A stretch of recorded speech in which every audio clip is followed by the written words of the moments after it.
मित्रांनो, शालिनी भक्तिसागरमध्ये तुमचे मनपूर्वक स्वागत आहे। तर मित्रांनो, सर्वांना पापमोचनी एकादशीच्या खूप खूप शुभेच्छा। तर आज आपण या व्हिडिओच्या माध्यमाने ऐकणार आहोत पापमोचनी एकादशी व्रतकथा।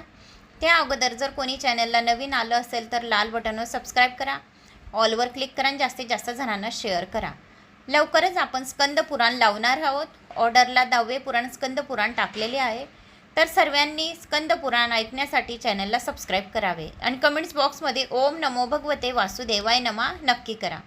श्री गणेशाय नमो नमः। एकादशी व्रतकथा।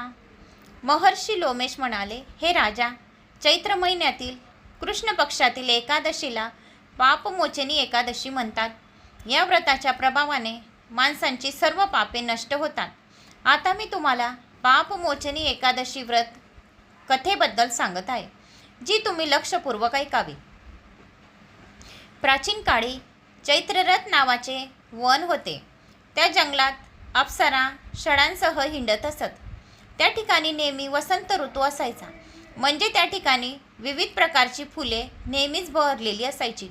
कधी गंधर्व मुली त्या जंगलात फिरत असत, तर कधी भगवान इंद्र तर देवतांशी खेळत खेळत हसत हसत फिरत असत।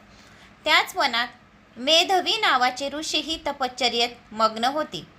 मेधवी नावाची ऋषीही तपश्चर्येत मग्न होती। ते भगवान शिवाचे परमभक्त होते। एके दिवशी मंजुघोष नावाच्या एका अप्सरेने तेजस्वी ऋषींच्या सानिध्याचा लाभ घेण्याचा विचार केला। त्यामुळे ती ऋषींपासून काही अंतरावर बसून वीणा वाजवू लागली। त्याचवेळी कामदेवानेही शिवभक्त ऋषी मेधवीवर विजय मिळवण्याचा प्रयत्न सुरू केला। त्या सुंदर अप्सरेच्या भुवयांपासून कामदेवाने धनुष्यबाण केले। मंजुघोषीच्या सेनापती बनून त्या धनुष्याच्या आणि डोळ्यांचा ताटा विडंबन करून कामदेव आपल्या शत्रूवर विजय मिळवण्यासाठी सज्ज झाला। त्यावेळी शिवभक्त ऋषी आपल्या तेजस्वी तारुण्यातच होते। तो यज्ञ आणि शिक्षा घेऊन जात होता। त्यावेळी ऋषी मेधवी दुसऱ्या कामदेवासारखे दिसत होतं। ते ऋषी पाहून कामदेवाच्या अधिपतीखाली असलेल्या मंजुघोषाने वीणावर मधुर स्वरात गाऊ लागला। त्यामुळे ऋषी मेधवी तिच्या गोड आवाजाने आणि सौंदर्याने मोहित झाले।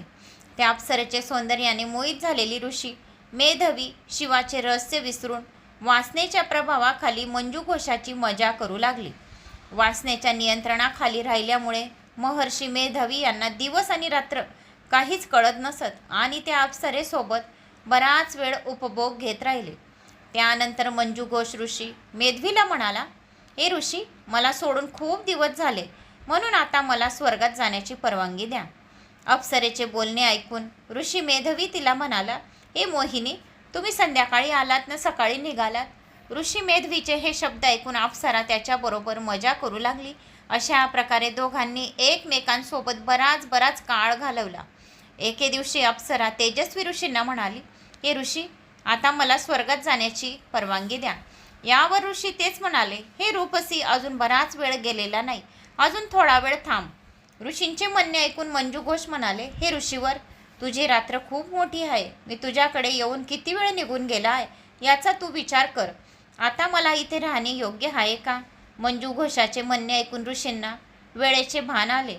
त्यांनी गांभीर्याने विचार सुरू केला आणि रामन करायला 57 वर्ष उलटून गेल्याची वेळ जेव्हा त्यांना कळली, रमण करण्याची 57 वर्ष उलटून गेल्याची वेळ जेव्हा त्यांना कळली, तेव्हा ऋषींनी मंजुघोषीला तेजस्वी काळाचे रूप मानले। एवढा वेळ आनंदात वाया घालवल्यामुळे ऋषी मेधावीला खूप राग आला। आता भयंकर रागाने आपल्या उष्णतेचा नाश करण्याचा मंजुघोष अप्सरेकडे पाहू लागला। अत्यंत क्रोधामुळे त्याच्या सर्व संवेदना अनियंत्रित झाल्या। संतापाने थरथरलेल्या स्वरात ऋषी अप्सरेला म्हणाले, माझी तपश्चर्या नष्ट करणारी दुष्ट स्त्री, तू मोठा पापी आहेस, खूप दुष्ट आहेस। तुला लाज वाटते? माझ्या शापामुळे आता तू पिशाच झाला आहेस। मेधवी ऋषीचे क्रोधित शापामुळे अप्सरा पिशाच झाली। हे सर्व पाहून ती व्यथित झाली आणि म्हणाली, ऋषीवर, आता तुझ्या माझ्यावरील राग सोडा आणि आनंदी राहा। आता या शापातून मुक्त होण्यासाठी मला कृपया काही उपाय सांगा। ऋषी मुनींच्या संगतीने चांगले फळ मिळते आणि मी तुमच्यासोबत अनेक वर्ष घालवली आहेत, असे विद्वानांनी सांगितले आहे। त्यामुळे आता तुम्ही माझ्यावर आनंदित राहा, नाहीतर लोक म्हणतील की सद्गुरूसोबत राहूनही मंजुघोषाला पिशाच व्हावे लागले। यानंतर ऋषी मेधवी पिशाच बनलेल्या मंजुघोषाला म्हणाले, की तू माझे खूप नुकसान केले आहेस, तरीही मी तुला या शापातून मुक्त होण्याचा उपाय सांगेन. चैत्र महिन्यातील कृष्ण पक्षातील एकादशीला पापमोचनी एकादशी म्हणतात. या एकादशीचे व्रत केल्याने तुम्हाला या राक्षसांच्या शरीरापासून मुक्ती मिळेल, असे सांगून ऋषी मेधावी यांनी मंजू घोषाला व्रताचे संपूर्ण नियम समजावून सांगितले. यानंतर तो आपल्या पापाचे प्रायश्चित करण्यासाठी चव्यन ऋषीकडे गेला.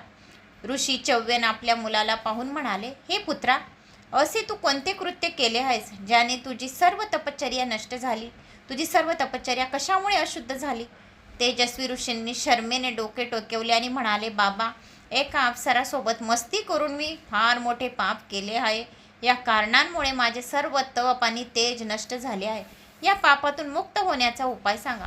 ऋषी म्हणाले, हे पुत्रा, तुम्ही चैत्र महिन्यातील कृष्ण पक्षातील पापमोचनी एकादशीचे व्रत करा. यामुळे तर तुमची सर्व पापे नष्ट होतील. आणि पापमोचनी एकादशीची व्रतकथा ऐकल्याने सुद्धा सर्व पापांचे नाश होते. वडिलांचे म्हणणे ऐकून तेजस्वी ऋषीने पापमोचनी एकादशीला भक्तिभावाने उपवास केला. त्यामुळे मेधावी संपूर्ण ऋषींचा पापांचा नाश झाला. दुसरीकडे मंजू घोषा अप्सरेने ही पापमोचनी एकादशी व्रत करून पिशाचाच्या शरीरातून मुक्ती मिळवली आणि पुन्हा तिचे सुंदर रूप धारण करून स्वर्गात गेली.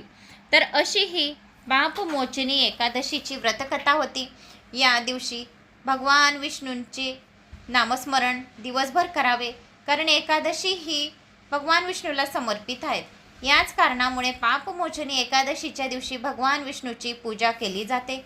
भगवान विष्णूंची एकादशीची पूजा केल्याने सर्व पापांपासून मुक्ती मिळते आणि त्याशिवाय सर्व दरिद्रताचा नाश होतो, वैकुंठ लोकची प्राप्ती होते. तर अशी ही पापमोचनी एकादशीची व्रतकथा होती. तर मी ती तुम्हाला सांगितली. तर मला अशी आशा आहे की तुम्हाला माझी ही कथा आवडली असेल. आवडल्यास लाईक, शेअर, सबस्क्राईब नक्की करा. ओम नमो भगवते वासुदेवाय नमः कमेंट्स बॉक्समध्ये करा.